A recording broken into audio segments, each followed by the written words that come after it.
Hey guys, what's happening? So we are back for more of our coverage of Benjamin Percy's 2023 Hulk series for issue 19, which is Legacy issue 800. And it's kind of crazy to think about, but one of the first Hulk comics I ever got was issue 257, and I mean, it's in terrible shape. And this comic is older than me. But yeah, it's just something I think about anytime these legacy issues hit a milestone. But either way, in this one, we're continuing the current story arc, City of Idols, with part 3. And if you need to get caught up, I got the full playlist down in the description, as always. And with that said, if you're enjoying these videos, be sure to drop a like, subscribe if you're new to the channel, and don't forget to hit that bell up top to get all notifications.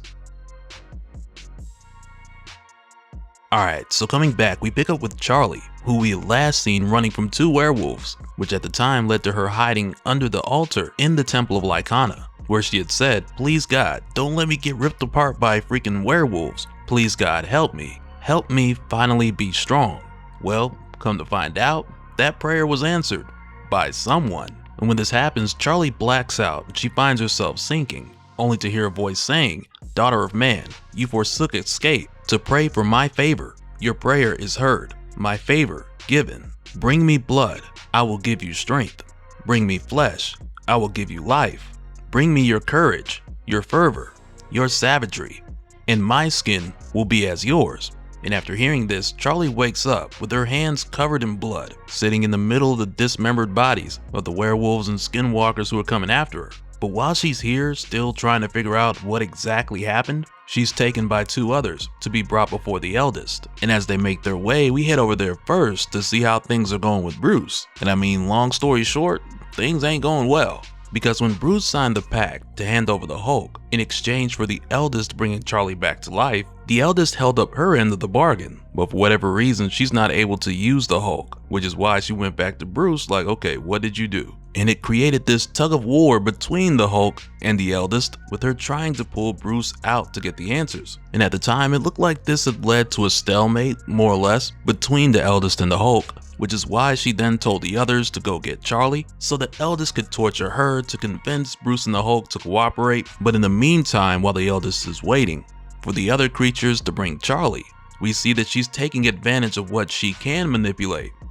which, like we saw before, is Bruce. So to get him to tell her why she's not able to control the Hulk, the Eldest creates a form of torture for Bruce that is beyond anything he could have imagined, with her stretching his flesh out into a tree as her skinwalkers pick and eat the fruits growing from him. And keep in mind, like we saw before, she was never able to pull Bruce out of the Hulk completely, so for that reason we got the whole suffering tree growing out of the Hulk's back. But even still, this hasn't led to Bruce or the Hulk telling the Eldest what she wants to hear. And it leads to a quick funny moment when they bring in Charlie, because when the Hulk sees her, the first thing he says is "stupid kid," which is something he's called her for this entire series, so it's like a term of endearment. But he then goes on to tell her, "Don't need your help, should have run." Because at the end of the day, the Hulk's more concerned about Charlie's safety than his own. And like we've seen, it's the same thing with Bruce. And then next, when we see Charlie standing before the Eldest, there's a moment here where she tells Charlie how she's the eldest of all things profane, be they beast, man, god, or devil, and how she was there to witness the kindling of the sun. So she asks Charlie if she has anything to say in her presence.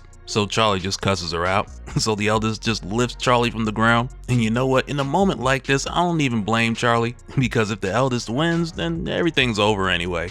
So it's like, why not? But then it's here where the Eldest, she sets herself up for quite the surprise, because she tells Charlie, "You are in the Temple of Lycana, little wrench, saint of all skinwalkers. Each full moon Lycana chooses a mortal vessel to eat what they would, bed who they would, kill what they would." Just before she looks to the others and asks, which of you would next wear Lycana's skin? So of course the rest of them are just begging for the opportunity, because to wear Lycana's skin, which was the wolf with wings pelt kind of thing we saw not too long ago, but for someone to wear it, it would be an upgrade in power above your average skinwalker or werewolf. And so with all these others begging for the opportunity to wear it and also eat Charlie, the Eldest calls for another to bring the god skin to her. And so at this point, Charlie, she's still talking tough. And in fact, the Eldest tells her that she's talking as if she were the Hulk herself. And Charlie even responds saying, "I am. Hulk wouldn't care that you're bigger, older, stronger. He wouldn't care that there's a ton of you. And I don't either." So she tells them all to bring it on. But as far as the Eldest, who doesn't feel threatened in the slightest, she says, "Your final chance, fractured son. Surrender your flesh or watch the calf die. Only for Bruce to respond saying, I told you, I can't. And I mean, at this point, I believe him. But then next, Tilget asks the Eldest if they could have Charlie, and the Eldest tells them yes. To where then she goes on to ask Tilget, what's the last face you want her to see? And so Tilget says, I have just the one. And with saying this, Tilget does the whole skinwalker thing, and it emerges as Charlie's father. And this is very significant right here, because after her father wrecked her car, back when he tried to hit her with it, I don't want to leave that out. When her drunk father stumbled out of the car, Charlie threw hands like rice at a wedding. She lit him up. But just after this, when she left her dad on that roadside, she later found out that he died, and she thought it was her fault. But what she didn't know until now was that Tilget killed and consumed her father not long after she had left. So Bruce makes it plain for Charlie here, because he tells her it's a skinwalker. They can take the form of people they've consumed. And he asks Charlie, do you understand? And it's right there where Charlie realizes that she didn't kill her father, but instead Tilget did. And it's right here where Charlie starts changing, and she's like, you killed my dad. And as this is happening, the Eldest is getting the news that the godskin of Lycana, it's gone. And it doesn't take long after that for everyone here to realize what's actually happened. And the reactions are so different, because on one hand, the Eldest, she can't believe what she's hearing. Tilget's over here looking just terrified, while at the same time you got Bruce, who I would say is more so disappointed in himself mostly, because one of his biggest fears was either getting Charlie killed or her becoming a monster. And if you think about it, he somehow managed to do both. Way to go, Bruce. But on the other hand, the Hulk, he's just like, get him, kid. And it's pretty crazy, because it's almost like it's sad and satisfying at the same time, because it's easy to connect with where either Bruce or the Hulk is coming from looking at this, because Bruce just wanted Charlie to be alive and safe, while on the other hand, the Hulk is just happy to see her have the power to where she can fight back. And that's precisely what she does, even to the extent of getting revenge for her father's death. And I mean, that in itself is complicated, because her father was very abusive, but even still, that was her father. And so of course, when Charlie takes down Tilget, the Eldest goes off, because from the start of this series, Tilget has always been like the Eldest's favorite. Like, she always had this special adoration for Tilget, and that's why she just goes off here and changes into her natural form, or at least a semblance of her natural form or true form, because the Eldest continues to change as this fight goes on. But nonetheless, at either of these stages, she's still more powerful than Charlie, with Lycana being a child of the Eldest.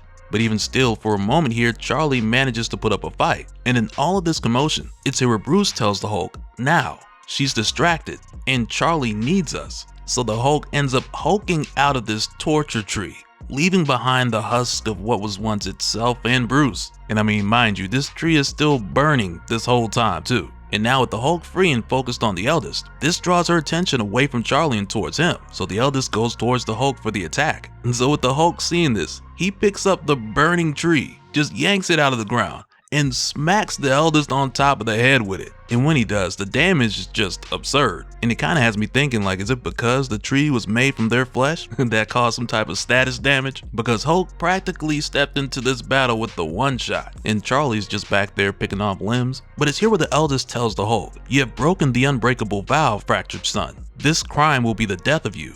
So Hulk's just like, who's gonna do it? You? Just before he drops down the two-hand finisher.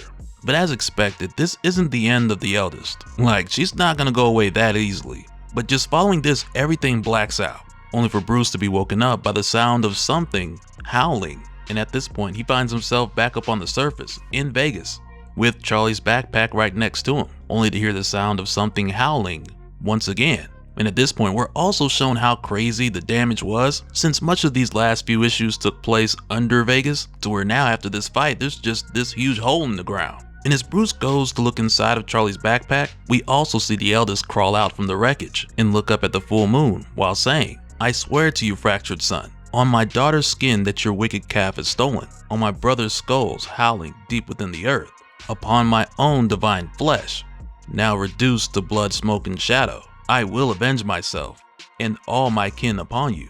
You are not the only Gamma-born that walks the earth. When my mother burns this world to a cinder, it will not be her name, the mortal's curse. It will be yours. And while she's saying this, we see Bruce look in Charlie's bag only to find her skin just before we head out into the wilderness and discover that not only was it Charlie making the howling noise that Bruce heard, but now she's turning natural predators into her prey. And so now real quick, I want to give a special shout out to all the patrons. Thank you guys for all of your support. And for anyone who's new here who wants more information on how to support the channel, I got a link below where you can go to patreon.com/dopespill.